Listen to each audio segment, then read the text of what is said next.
Moving on to the Malcolm Forbes Award for International Business News Reporting in Newspapers, and this one is sponsored, not surprisingly, by Forbes magazine. It was won this year by David Barboza of the New York Times for another Chinese business story. This one is for the hard look at the top echelon of Chinese rulers and how they are accumulating wealth. We congratulate tonight Barboza on winning the triple crown of journalism, the Polk, the Pulitzer, and the OPC. And accepting the award, Dean Murphy, business editor of the New York Times.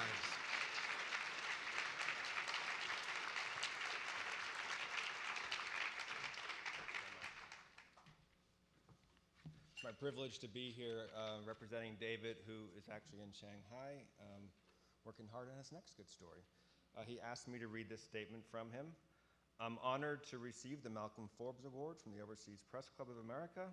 It is one of the highest honors one can receive for overseas business reporting. I hope the work I did in China helps convince other reporters that document searches overseas can be just as fruitful as those conducted in our own country. And I gotta tell you, this was an example of old-fashioned journalism in a new setting. David really just worked documents to come up with this series. He was searching for information about investments by the family of the Chinese premier way back in 2011.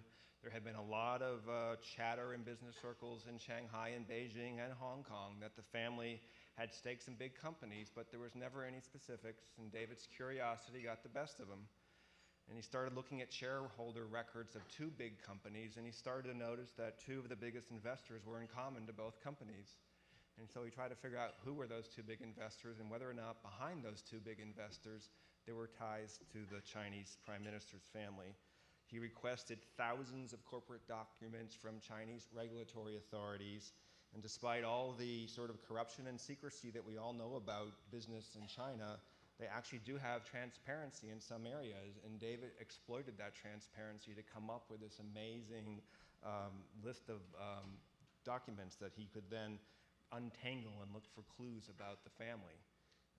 I edited David's pieces, and I can tell you at one point he shared with me an elaborate flow chart of companies and family members that had arrows going everywhere and dollar signs, and my eyes were like popping out of my head. I couldn't make sense of it. But I gotta tell you, in all that detail, he had the most amazing narrative that he had constructed brick by brick by brick, and been a journalist for a long time, and it takes a lot to impress me, and I was incredibly impressed. He found all kinds of connections to the family, including the prime minister's 90-year-old mother, who at least on paper was worth millions of dollars. He stuck through this through some pretty harrowing times. I won't bore you with all the details, but it was tough at times.